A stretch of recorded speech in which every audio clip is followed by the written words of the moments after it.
In state ownership was a very large site, over 2 acres, right in the heart of our inner city. And it was the site of Ireland's last working Magdalene, which closed in 1996. The Open Heart City project is a project that asks the ethical question, how do we act in this space? We consulted very long and very widely with survivors of reformatory schools, industrial schools, Magdalene laundries, mother and baby homes. We asked them, as a measure of justice, how should this site be redeveloped? We asked people in the local communities. We also asked experts such as other academics to feed into the design process so that we could imagine a new way of both honouring and marking the past and also moving forward collectively to a more egalitarian democracy and a more egalitarian future.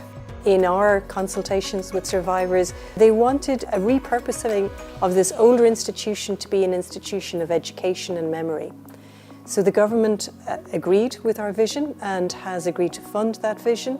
The impact is that the future of the site has been guaranteed, if you like, that there's going to be this archive on the site, there's going to be an operation by the National Museum, there's also plans for educational facilities, for an aspect of housing. So there'll be an interactive museum culture there, and there will also be a new purpose-built archive. All of the archives that's currently under seal from all of those government commissions that inquired into these institutions.